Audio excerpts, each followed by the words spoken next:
Hello students, आज हम SST के क्लास 6 में हिस्ट्री का lesson 2 on the trail of the earliest people इसके बारे में हम पढ़ेंगे। सबसे पहले मैं आपको बता दूं इसके इंट्रोडक्शन में कि आज हम किन किन पॉइंट्स पे डिस्कशन करने वाले हैं। सबसे पहले हम अर्ली पीपल जो है अर्लीस्ट पीपल उनके बारे में पढ़ेंगे कि वो why were they on the move, कि वो एक प्लेस से दूसरे प्लेस पे क्यों मूव करते थे। उसके बाद हम पढ़ेंगे मेकिंग स्टोन टूल्स, कि वो तरह तरह के जो टूल्स बनाते थे, स्टोन के जो औजार बनाते थे पत्थर के, वो कैसे बनाते थे और किन कारणों से वो उसको बनाते थे। इसके बाद हम डिस्कस करेंगे अ चेंजिंग इन्वायरमेंट, कि इन्वायरमेंट कैसे चेंज हुआ और एग्रीकल्चरल रिवॉल्यूशन कैसे हुआ, कैसे अर्लीस्ट पीपल ने खेती करना सीखा और उस खेती करने से उसके जीवन में क्या बदलाव आए, इसके बारे में भी हम डिस्कस करेंगे। उसके बाद हम डिस्कस करेंगे division of human historical time, हमारे इतिहास के हिस्टोरिकल टाइम का जो डिवाइडेशन है उसके बारे में हम पढ़ेंगे। पैलियोलिथिक, मेजियोलिथिक और न्यूलिथिक, तो इन तीन हिस्टोरिकल टाइम के बारे में भी हम डिस्कस करेंगे। और लास्ट में एल्सवेयर में हम डिस्कशन करेंगे फ्रांस की रॉक पेंटिंग का। तो सबसे पहले हम जाने अर्लीस्ट पीपल। अर्लीस्ट पीपल क्या होते हैं? Earliest people who lived in the subcontinent as early as 2 million years ago, मतलब वो जो लगभग हमारे इस सब कॉन्टिनेंट में 2 मिलियन मीन्स लगभग 20 लाख साल पहले यहाँ पर रहते थे, वो अर्लीस्ट पीपल कहलाते थे। Why were they on the move, तो वो एक प्लेस से दूसरे प्लेस क्यों मूव करते थे। 2 million years ago human were hunter gatherers, लगभग 20 लाख साल पहले जो मानव था वो हंटर मतलब होता है दूसरे जानवरों का शिकार करना, वो हंटर्स कहलाते हैं, शिकारी। और गैदरर्स मतलब होता है संग्राहक, मतलब स्किल गैदरर्स बोलते हैं उसको। तो वो वे लोग जो जंगल में रहकर और खाने पीने की चीज़ों को इकट्ठा करते हैं उनको गैदरर्स बोलते हैं। तो 2 million years ago human were hunter gatherers, they gathering food, root, fruits, seeds etcetera. वो लोग इकट्ठा करते थे खाने के लिए, जड़ें इकट्ठी करते थे, फल इकट्ठे करते थे, बीज इकट्ठी करते थे। And hunted animals, fish and birds, और जानवरों का वो शिकार भी किया करते थे, पक्षियों का शिकार करते थे और फिश वगैरह को पकड़कर खाते थे। All this was very difficult, अब वो ये काम तो करते थे, वो हंटर थे, गैदरर्स थे, शिकार पे भी जाते थे, चीज़ों को इकट्ठा करते थे जंगलों में और अपना पेट भरते थे, लेकिन उस समय ये सारी चीज़ें करना बहुत ज़्यादा डिफ़िकल्ट हुआ करता था। क्यों?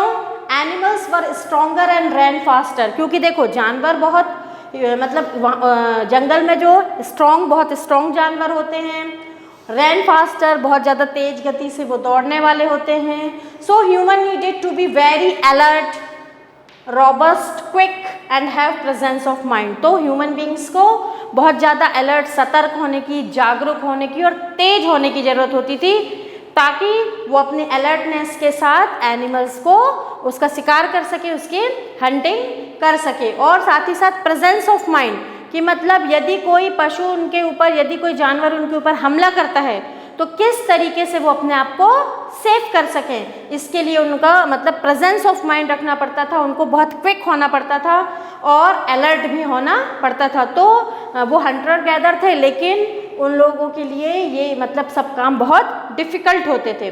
टू कलेक्ट प्लांट्स, अब प्लांट्स जब वो कलेक्ट करते थे तो knowledge of plants is needed to know which of them poisonous, तो उनको अब वो अपने खाने के लिए यदि फ्रूट्स, शीड्स वगैरह इकट्ठी कर रहे हैं तो इस चीज़ के लिए उनको इस बात का नॉलेज होना भी ज़रूरी है कि कहीं कोई फ्रूट यदि वो इकट्ठा कर रहे हैं तो वो पॉइजनस तो नहीं है, क्योंकि ज़रूरी नहीं है कि हम सभी फल को, सभी पत्तियों को हम खा लें। कुछ कुछ ऐसे प्लांट्स होते हैं जो पॉइजनस होते हैं, विषैले होते हैं, जहर वाले। तो उन लोगों को इस बात का भी नॉलेज रखना पड़ता था कि कहीं कोई प्लांट्स पॉइजनस तो नहीं है, and also knowledge off season was required. और उनको सीज़न का भी ध्यान रखना पड़ता था कि हमको यदि फल हम इकट्ठे कर रहे हैं तो भाई किस सीज़न में कौन से फल हम इकट्ठे कर सकते हैं। क्योंकि देखिए सीज़न के अकॉर्डिंग, जैसे अभी आम, अभी गर्मी है तो हमको आम मिलेंगे कि नहीं, वाटरमेलन मिलेंगे। तो मतलब सीज़न के अकॉर्डिंग फ्रूट्स होते हैं, तो उन लोगों को इस बात का नॉलेज रखना पड़ता था कि किस सीज़न में कौन सा फ्रूट उनको उसकी अवेलेबिलिटी हो सकती है। और फिर जंगल में वो उन कहना चाहिए फ्रूट्स के पेड़ों को कहना चाहिए उन पे नज़र रखते थे कि कौन से पेड़ कहाँ पे हैं जिस पे सीज़न पे फ्रूट लगेगा। तो उस अकॉर्डिंग वो लोग अपने फ्रूट्स को इकट्ठा करते थे, शीड्स को इकट्ठा करते थे। अब basically people moved from place to place due to following reason. अब वो एक जगह से दूसरी जगह जाते थे, तो वो क्यों जाते थे इसके आगे मैं आपको कुछ रीजंस बताऊंगी कि उनको प्लेस टू प्लेस क्यों भटकना पड़ता था, क्यों एक स्थान से दूसरे स्थान जाना पड़ता था, उसके मैं अब आपको आगे रीज़न समझाऊंगी। स्टूडेंट्स, आगे हम देखेंगे उन रीजंस के बारे में जिन रीजंस के चलते अर्ली पीपल जो हैं वो एक प्लेस से दूसरे प्लेस पे मूव करते थे। तो वो क्या कारण है जिनके कारण उनको मूव करना पड़ता था। पहला रीज़न है, if they stayed for long they would have eaten everything available. मतलब वो जहाँ पे भी रुकते थे, जहाँ पे भी शिकार करते थे या चीज़ों को इकट्ठा करते थे, तो यदि वो लंबे समय तक वहाँ पर रुकते थे तो लंबे समय पे रुकने के कारण वो वहाँ पे जितनी चीज़ें होती थी, जितने जानवर होते थे उनका शिकार कर लेते थे और चीज़ों को भी इकट्ठा कर लेते थे। तो ज़्यादा समय तक रुकने के कारण जितनी भी वहाँ पे जितने भी रिसोर्सेज वहाँ पे अवेलेबल होते थे, जितनी भी चीज़ें अवेलेबल होती थी उन चीज़ों को वो खा लेते थे। तो थोड़े समय के बाद वहाँ पे वो चीज़ें उन चीज़ों की अवेलेबिलिटी कम हो जाती थी, तो फिर उनको उस स्थान को, उस प्लेस को छोड़ के दूसरे प्लेस पे मूव करना पड़ता था अपना पेट भरने के लिए। तो आया समझ में। Second, animals moved from place to place, so people also needed to follow. उसके अलावा अब एनिमल्स भी माइग्रेट करते ना, माइग्रेट करना मतलब एक स्थान से दूसरे स्थान को जाना। तो एनिमल्स भी यदि वहाँ पे अच्छी मतलब घास नहीं है खाने के लिए, या उनको यदि खाने के लिए कोई चीज़ नहीं मिल रही है, तो एनिमल्स भी क्या होते थे, अपने भोजन की तलाश में एक स्थान से दूसरे स्थान पर जाते थे। अब ये अर्लीस्ट पीपल भी क्या करते थे, उन एनिमल्स को हंटिंग करते थे। तो जब एनिमल अपने खाने के लिए एक स्थान से दूसरे स्थान जाते थे, तो इन अर्लीस्ट पीपल को भी क्या करना पड़ता था, उनको फॉलो करना पड़ता था। और इसके कारण वो भी, यदि जानवर एक स्थान से दूसरे स्थान को, एक प्लेस से दूसरे प्लेस को मूव कर रहे हैं, तो अर्लीस्ट पीपल को भी उनको फॉलो करते हुए एक प्लेस को छोड़ के दूसरे प्लेस को जाना पड़ता था। तीसरा, plants and trees grow according to the season. अब प्लांट्स और ट्रीज मौसम के अनुसार खिलते हैं ना, उसमें फूल खिलेंगे, फल लगेंगे, तो ये कैसा होता है, सीजनल होता है। तो क्या कहते हैं, अर्लीस्ट पीपल भी सीज़न के अकॉर्डिंग देखते थे कि प्लांट्स ट्रीज कहाँ पे हैं, वो वहाँ पर जाते थे। और यदि उनको लगता था कि ये वो प्लांट हैं जिन प्लांट में इस सीज़न में फल नहीं लगने वाला, दूसरे सीज़न में लगेगा, तो वो वैसे स्थान पे जहाँ जाते थे जहाँ पे उस सीज़न के मतलब फ्रूट्स फ्रूट होने वाले या फ्लावर शीट जो भी हो, तो वो अकॉर्डिंग टू द सीज़न चलते थे कि जहाँ पर उनको सीजनेबल प्लांट्स मिलते थे वहाँ उस जगह पे वो जाते थे और फिर सीज़न के अकॉर्डिंग वो अपने प्लेस को चेंज कर लेते थे। इसके बाद एक और रीज़न है, पीपल नीड वाटर ऑलवेज। आपको पता है हम सभी को पानी की ज़रूरत होती है, तो अर्लीस्ट पीपल को वहाँ पे उस समय वो जिन एनिमल्स को हंट करते थे उनको भी पानी की ज़रूरत होती थी। तो वो लोग, and many sources of water are non perennial so they get dried. तो वाटर रिसोर्सेज जो होते हैं वो ज़रूरी नहीं कि सारे वाटर रिसोर्सेज पेरिनियल हों, है ना, कुछ नॉन पेरिनियल भी, इसके बारे में मैं आपको अभी बताऊंगी आगे, पेरिनियल वाटर सोर्सेज और नॉन पेरिनियल वाटर सोर्सेज के बारे में। तो जो नॉन पेरिनियल वाटर सोर्सेज होते थे वो सूख जाते थे। अब पानी वहाँ पे जैसे गर्मी के सीज़न में यदि पानी नहीं है रिसोर्सेज में तो फिर वो पानी की तलाश में दूसरी जगह जाते थे। इस तरीके से अर्लीस्ट पीपल जो है वो एक प्लेस से दूसरे प्लेस को मूव करते थे। अब आया आपको समझ में कि पहला, यदि वो उस जिस प्लेस पे हैं उस जगह यदि सारी चीज़ों की अवेलेबिलिटी कम हो गई है, वो लंबे समय से वहाँ पे रह रहे हैं, तो वो दूसरे प्लेस को मूव करेंगे। फिर यदि एनिमल्स दूसरे प्लेस को मूव करते हैं तो वो उनको फॉलो करते हुए अगले प्लेस पे जाते हैं। फिर सीजनेबल फ्रूट्स और प्लांट्स के लिए वो एक स्थान से दूसरे स्थान पे जाते थे, और जब पानी जो है रिसोर्सेज में कम हो जाता था या सूख जाता था तो पानी की तलाश में भी वो एक स्थान से दूसरे स्थान को जाते थे। अब मैं आपको बताऊंगी पेरिनियल सोर्सेज और non perennial sources of water. तो पेरिनियल सोर्सेज ऑफ वाटर क्या होता है? Perennial sources of water are those river and lakes in which water is available throughout the year. मतलब वो वाटर रिसोर्सेज जिनमें साल भर पानी रहता है और उनको पेरिनियल कहते हैं। मतलब आपने हिंदी में सुना होगा सदावाहिनी नदियाँ, मतलब वो नदियाँ जिनमें पूरे साल पानी रहता है। तो वो एग्जाम्पल है गंगा नदी, क्योंकि इसका ओरिजिन कहाँ से है? हिमालय से, है ना, और दूसरी यमुना। और नॉन पेरिनियल सोर्सेज क्या होते हैं? Non perennial sources of water are those rivers and lakes in which water is not available throughout the year. मतलब इन वाटर सोर्सेज में जो पानी है वो साल भर नहीं होता और वो समर सीजन में पानी कैसा होता है? सूख जाता है। और इसके एग्जाम्पल हैं महानदी और कृष्णा नदी। तो ये हो गया आपका पेरिनियल वाटर रिसोर्सेज और नॉन पेरिनियल वाटर रिसोर्सेज। तो नॉन पेरिनियल वाटर रिसोर्सेज के कारण भी अर्लीस्ट पीपल को एक स्थान से दूसरे स्थान पर पानी की तलाश के लिए जाना पड़ता था। अब हम आगे देखेंगे स्टूडेंट्स, आगे हम पढ़ेंगे how do we know about these people, कि हमको कैसे पता चलता है इनके बारे में। तो मैंने आपको लास्ट चैप्टर में भी बताया था आर्कियोलॉजिस्ट के बारे में कि वो छानबीन करते हैं, खुदाई करते हैं और उसमें जो कहना चाहिए उनको अवशेष मिलते हैं उससे वो पुरानी चीज़ों के बारे में, हमारे पास्ट के बारे में पता करते हैं।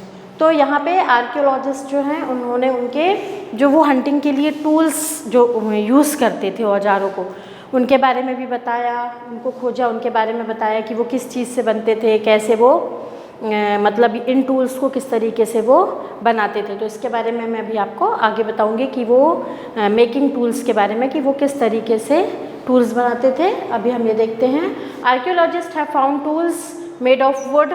जो वो टूल्स आर्कियोलॉजिस्ट ने देखा कि जो अर्लीस्ट पीपल टूल्स बनाते थे वो मेड ऑफ वुड, लकड़ी के होते थे, बोन, हड्डी के, एंड स्टोन, और पत्थरों का वो इस्तेमाल करते थे इन औजारों को बनाने के लिए। और इसका वो उपयोग करते थे, कहना चाहिए जो हंटिंग जब वो करते थे तो जब वो टूल्स बनाना सीखे थे तो उनके लिए बहुत इजी हो गया था कि वो एनिमल्स की स्किन को, मतलब उसको उससे टूल्स से फाड़ के, चीर के उसके अंदर से, एनिमल्स के अंदर से जो मीट वगैरह है वो निकाल सकें, और जो फ्रूट्स वगैरह जो है उसको चॉप कर सकें, वेजिटेबल को चॉप कर सकें, वो उसकी कहना चाहिए उसको काट सकें।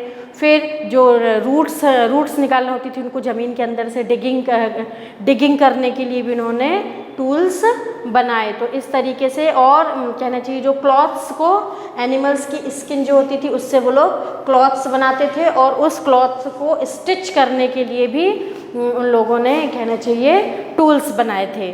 सम may have been attach to handle, और कुछ टूल्स को, कुछ औजारों को उन्होंने कुछ नुकीले पत्थर जो होते थे, पत्थर से जो वो बनाते थे, तो उन पत्थरों को उन्होंने हैंडल से भी अटैच करे थे। हैंडल से मतलब जैसे लकड़ी का जो वुड का जो लकड़ी होती थी उसको कहना चाहिए वुड से, लकड़ी से कुछ स्टोन को अटैच कर लिया था, जैसे वो होती है ना हमारी हैमर जो होती है, उस तरीके से उन्होंने बना लिया था। Bones of wood to make arrow, और एरो वगैरह भी उससे वो बनाए थे ताकि इन चीज़ों से वो अपना हंटिंग उनकी जो है वो ईजिली हो गई थी।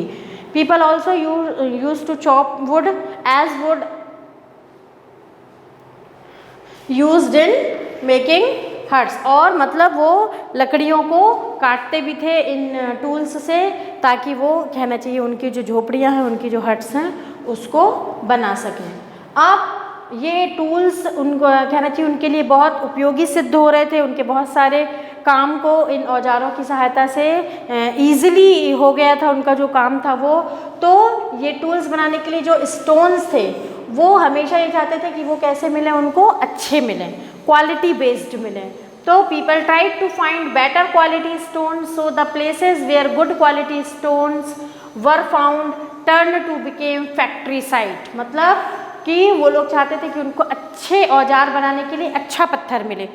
तो जहाँ पर ये स्टोन गुड क्वालिटी का मिलता था, और उसको कहना चाहिए वो किस चीज़ में टर्न हो गई थी, वो जगह जहाँ पे अच्छी क्वालिटी का उनको स्टोन अवेलेबल होता था, उसको वो उनका नाम उन्होंने मतलब कहना चाहिए वो फैक्ट्री साइट कहलाती थी। And we find block of stone tools waste amount of chips of waste stone in those sites. और आर्कियोलॉजिस्ट को जब खुदाई उन्होंने की तब उसमें उनको इन साइट्स पे उनको बहुत सारे स्टोन्स मिले, औजार बने हुए मिले, बहुत सारे amount of chips of waste stone. मतलब जब वो स्टोन को बनाते थे तो उससे जो उसकी स्टोन की जो परतें निकलती थी, जो उसके चिप्स निकलते थे, तो वो भी वेस्ट चिप्स जो है वहाँ पे उनको साइट्स पे आर्कियोलॉजिस्ट को मिले। पीपल लिव्ड इन दो साइट फॉर लॉन्ग, और जब लोग in good quality of stones के लिए वहाँ पे लंबे समय से रहना चालू कर दिया, लंबे समय तक वहाँ पे रहना चालू कर दिया, तो they became habilitation come factory site. तो वो मतलब कहना चाहिए हैबिलिटेशन मतलब जहाँ पे उनका जीवन यापन या रहना चालू हो गया था, तो वो हैबिलिटेशन कम फैक्ट्री साइट दोनों हो गए। इसका एग्जाम्पल हमारे मध्य प्रदेश में ही है भीमबेटका। भीमबेटका की जो केव्स हैं, गुफाएं हैं, वो इसका अच्छा उदाहरण है। They have caves and rock shelter, और इन कहना चाहिए वहाँ पे जो है इनके लिए केव्स एंड कहना चाहिए रॉक्स में शेल्टर। शेल्टर मतलब होता है रहने की जगह, छांव जो होती है वो, है ना। तो जो गुफाएं होती हैं वहाँ पे अर्लीस्ट, हमको पता है कि गुफाओं में अर्लीस्ट पीपल रहते थे, पत्थरों के अंदर रहते थे वो, तो उसके लिए उनका शेल्टर का काम करती थी वो caves. These caves provided shelter from rain, heat and wind. और ये केव्स जो होती थी, ये जो गुफाएं होती थी पत्थरों की, इनसे अर्लीस्ट पीपल को कहना चाहिए शेल्टर मिलता था, ताकि वो अपने आप को रेन से, जब पानी गिरे तो उस बारिश से, हीट से, गर्मी से, और जब बहुत हवा, आंधी, तूफान यदि चलता था तो वो केव्स के अंदर अपने आप को सुरक्षित रख पाते थे। अब इसके आगे हम पढ़ेंगे कि अर्लीस्ट पीपल जो है वो टूल्स किस तरीके से बनाते थे, मेकिंग टूल्स के बारे में हम आगे पढ़ेंगे। स्टूडेंट्स, आगे हम पढ़ेंगे मेकिंग स्टोन टूल्स की। अर्लीस्ट पीपल जो है वो स्टोन से अपने टूल्स, अपने औजार कैसे बनाता था। तो दो तरीके से वो अपने टूल्स बनाता था। पहला इसमें स्टोन टू स्टोन, और दूसरा है प्रेशर फ्लैकिंग। तो सबसे पहले हम देखेंगे कि स्टोन टू स्टोन जो है अर्लीस्ट पीपल कैसे औजार बनाता था। तो वो क्या करते थे कि जो जिसको मतलब कहना चाहिए टूल्स बनाना है, तो वो दो स्टोन लेते थे। एक स्टोन जिसको टूल बनाना है उसको कोर कहते थे, और दूसरे स्टोन से उस कहना चाहिए टूल्स बनाने वाले स्टोन को स्ट्राइक ऑफ करते थे और उसकी फ्लैक्स निकालते थे, उसकी चिप्स निकालते थे, और उस पर कहना चाहिए मार के जो है वो एक पत्थर से दूसरे पत्थर को मार के उसकी फ्लैक्स, उसकी चिप्स जो है वो निकालते थे। और जो कोर स्टोन है जिसको टूल्स बनाना है तब तक उस पर मारते थे जब तक कि उनको उनका कहना चाहिए औजार वाला जो शेप है वो ऑब्टेन नहीं हो जाता। तो इस तरीके से वो एक स्टोन को हाथ में रखते थे और दूसरे स्टोन से मार के चिप्स निकाल के और उसको वो अपने जिस शेप में चाहते थे उस शेप में कहना चाहिए फॉर्म में लेके आते थे, और इस तरीके से वो टूल बनाते थे। दूसरा प्रेशर फ्लैकिंग में क्या करते थे वो, प्रेशर फ्लैकिंग में जिस स्टोन को टूल बनाना है, टूल्स बनाना, औजार बनाना है, तो वो उसको पहले प्लेन सरफेस पे रखते थे और उसके बाद दूसरे स्टोन को एज ए हैमर जैसे यूज़ करते थे और उसकी टोकर से उसको मार के उसकी चिप्स, उसकी फ्लैक्स निकाल के प्रेशर दे के निकालते थे और उस अपना जो है मनचाहा शेप लेकर आते थे। जैसे एक उदाहरण में, जैसे कारपेंटर लोगों को आपने काम करते देखा होगा, छेनी हथौड़ी से, जो मूर्ति कला जो लोग करते हैं पत्थरों को, है ना, तो वो लोग क्या करते हैं, छेनी ऐसे रखते हैं और हथौड़े से पीट के मतलब वो शेप देते। तो उसी तरीके से वो भी प्रेशर फ्लैकिंग, मतलब प्रेशर देके फ्लैक्स, जो चिप्स हैं जो स्टोन की, वो निकालते थे और अपने मन चाहे कहने चाहिए स्टोन टूल्स बनाते थे। तो पता हो गया ना, वो स्टोन से पत्थर और प्रेशर फ्लैकिंग में वो प्लेन सरफेस पे पत्थर रख के और दूसरे को हैमर जैसे यूज़ करके और उसको प्रेशराइज करके उस पत्थर को अपना मन चाहा टूल का शेप देते थे। इसके बाद है फाइंडिंग अबाउट द फायर। अब आग की खोज कैसे की गई होगी, आपने पिछली कक्षा में पढ़ा भी होगा, है ना। हमने पढ़ा है कि 2 पत्थर के चटकने से चिंगारी निकली और वो सूखी पत्तियों पे गिर गई और उस तरीके से अर्ली मैन ने आग जलाना सीखा होगा। तो अर्ली मैन ने जब आग जलाना सीख लिया, ये खोज उनके जीवन में बहुत अधिक महत्वपूर्ण थी। क्यों? क्योंकि अब आग के कहने चाहिए खोज से उनका जीवन और इजी हो गया था, उनके जीवन को और भी मतलब कहना चाहिए अब मतलब और भी उनका जीवन बहुत इजी हो गया था। क्यों? क्योंकि अभी तक वो अंधेरे में रहते थे, लाइट की, फायर की खोज होने के कारण उनको सोर्स ऑफ लाइट मिल गया। अब उनको कहना चाहिए रात के समय में भी वो आग की सहायता से देख सकते थे अपने खाने को। जो पहले जो वो खाना हंटिंग करते थे तो उस कहना चाहिए हंटेड एनिमल्स के मीट को वो कच्चा खाते थे।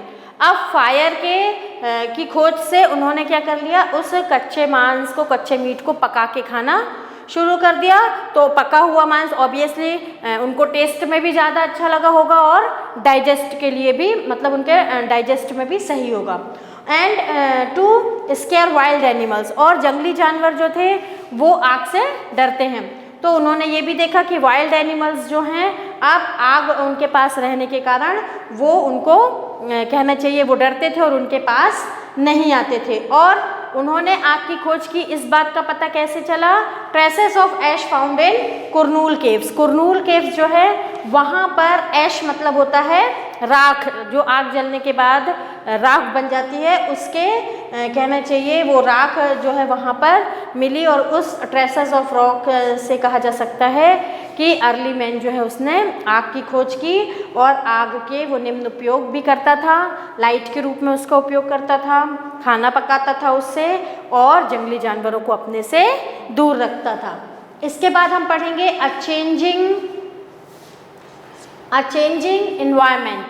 तो लगभग 2000 years ago climate change to a relative warm condition. अब परिस्थितियाँ थोड़ी सी बदली और पहले जो मौसम ठंडा होता था वो कंडीशंस चेंज हुई और हमारा जो कहना चाहिए वेदर है वो थोड़ा सा क्लाइमेट जो है वो चेंज हुआ और उसमें गर्मी आई, जिसके कारण this is increase the grassland. और उस वार्म कंडीशन के कारण ग्रासलैंड जो है घास के मैदान बढ़े। दस ग्रास ईटिंग एनिमल्स इंक्रीज, और ग्रासलैंड बढ़ने के कारण जो ग्रास ईटिंग एनिमल्स थे, काऊ, गॉट जो हैं, इनकी संख्या में भी वृद्धि हुई। और जब ये कहना चाहिए काऊ, गॉट ये सब होने लगे तो people started herding and rearing. तब लोगों ने, अर्लीस्ट पीपल ने उनको हर्डिंग मतलब होता है झुंड में बना के रखना, है ना, तो उनको, और रेयरिंग मतलब होता है उनको पालना, तो उनको पालना और उनको झुंड बना के उसने रखना शुरू किया। इसके बाद आता है स्टार्ट ऑफ एग्रीकल्चर। तो एग्रीकल्चर रिवॉल्यूशन मैंने बोला था पहले स्टार्टिंग में, इंट्रोडक्शन वीडियो जो मेरा था इंट्रोडक्शन वीडियो में, उसमें मैंने बोला था कि अभी हम एग्रीकल्चर रिवॉल्यूशन पढ़ेंगे। तो यही है कि कैसे उसने खेती करना सीखा और खेती करना सीखने के कारण उसके जीवन में क्या परिवर्तन हुआ। तो आइए हम देखते हैं। Grain bearing grass like wheat, barley, maize, rice grew naturally in different part of the world. कि हमारे जो वर्ल्ड में कहना चाहिए ग्रेन बेयरिंग ग्रास जो है, जिनमें कहना चाहिए जैसे गेहूँ, ज्वार, मेज जो है, मक्का, चावल, ये नेचुरली दुनिया के अलग अलग पार्ट में नेचुरली ग्रो कर रही थी। तो पीपल लर्नड अबाउट, तो इनके बारे में लोगों, अर्लीस्ट पीपल ने देखा, उनको जाना, उनको समझा और उनका as easy way to use them as meal, और खाने के रूप में उनका उसने उपयोग किया। इस तरीके से सच दे स्टार्टेड क्रॉप्स, तो उन्होंने क्रॉप्स को उगाना सीखा। This require great care time, और उन्होंने मतलब जब ग्रेन बियरिंग ग्रास जब उनके पास आई तो उन्होंने उसको खाने के रूप में सीख लिया। तो उनको ये लगा कि अब ये चीज़ हमको भी मतलब उगाना चाहिए। दस रिक्वायर ग्रेट टाइम, तो अब यदि वो क्रॉप्स को उगाते हैं, कल्टीवेशन का काम करते हैं, तो this take great care time, तो सीधी सी बात है उनकी केयर करने के लिए भाई बहुत टाइम चाहिए, क्योंकि ऐसा तो नहीं है कि आज हमने यदि बीज जमीन पे डाल दिया तो कल वो बन के पौधा खड़ा भी हो जाएगा और परसों हम उसको काट के उपयोग भी कर सकते, नहीं ऐसा नहीं होता। इसमें कल्टीवेशन के लिए टाइम लगता है, इट रिक्वायर्स टाइम। तो उन्होंने बीज को मतलब अब बोया, तो बीज बोने के बाद उनको फिर उसकी भाई प्रॉपर केयर करनी है, वहाँ पे रहना है, क्योंकि देखो फसल होती है मतलब उसमें टाइम लगता है ना 5-6 महीने का समय, तो फिर देखना है कि कब बीज कहना चाहिए उसमें पौधा आ रहा है, फिर उसमें पानी देना है, फिर उसको चिड़िया वगैरह से, कीड़े वगैरह से उनको बचाना है कि वो उसको खाए ना, तो पूरा मतलब डेडिकेशन उस पर देना पड़ता था। अब पूरा टाइम वो उनकी जो क्रॉप्स है उसकी केयर्स में लगाते थे, तो they had less time for hunting, तो वो शिकार करने भी नहीं जा पाते थे। और इस तरीके से धीरे धीरे उन्होंने मतलब ये टाइम जो है अपना कल्टीवेशन के लिए दिया, और इस तरीके से जब वो कहना चाहिए काफ़ी टाइम वहाँ पे प्लांट्स की केयर करने के लिए रहते थे, तो वो समय लंबा होता था। और इस तरीके से फिर उन्होंने एक स्थान पे काफ़ी दिनों तक रहना चालू कर दिया, क्योंकि इसके पहले जब वो हंटर थे और गैदरर थे तो उनके जीवन में बहुत भटकाव था, वो एक स्थान से दूसरे स्थान खाने की तलाश पे घूमते ही रहते थे। लेकिन अब चूँकि उन्होंने जब खेती करना सीख लिया, कल्टीवेशन करना सीख लिया, क्रॉप्स उगाना सीख लिया, तो उनको पता चला कि इसमें टाइम लगता है, तो वो एक जगह रहना चालू कर दिए और वहाँ पे अपने कल्टीवेशन पे, अपने क्रॉप्स पे ध्यान देने लगे, और वहाँ पे उन्होंने एनिमल्स को पालना, हर्डिंग और रेयरिंग करना शुरू कर दी। इस तरीके से अर्लीस्ट पीपल के जीवन में स्थायित्व आया। अब वो एक जगह पे सेटल होके रहने लगे और परमानेंट सेटलमेंट जो है अपीयर हुआ, और अर्लीस्ट पीपल जो है अब उनके जीवन में जो भटकाव था वो नहीं था, वहाँ से परमानेंट सेटलमेंट देखने में आया। अब हम आगे और देखेंगे कि इसमें क्या है। स्टूडेंट्स, आगे हम डिवीज़न ऑफ हिस्टोरिकल टाइम्स पढ़ेंगे। तो इसको 3 पार्ट में बांटा गया है। पैलियोलिथिक एज, सेकंड है मीज़ोलिथिक एज, और थर्ड है नियोलिथिक एज। तो सबसे पहले हम पढ़ेंगे पैलियोलिथिक एज के बारे में, जो लगभग 2 मिलियंस मतलब समझ जाइए आप 20 लाख साल पहले, है ना। तो 2 millions years ago to 12,000 years ago तक ये एज रही, और ये अर्लीस्ट पीरियड ऑफ हिस्ट्री था, मतलब हमारे इतिहास का सबसे पुराना जो पीरियड था वो पैलियोलिथिक एज कहलाता है, जिसमें पैलियो मतलब होता है ओल्ड और लिथिक मतलब होता है स्टोन, मतलब पुराने स्टोन। और इस एज में बड़े बड़े स्टोन का यूज़ किया जाता था। पैलियोलिथिक जो एज थी उसमें बड़े बड़े स्टोन का यूज़ किया जाता था, और ये माना जाता है कि ये जो एज है वो हिस्ट्री के 99% टाइम को कवर करती है, पैलियोलिथिक एज।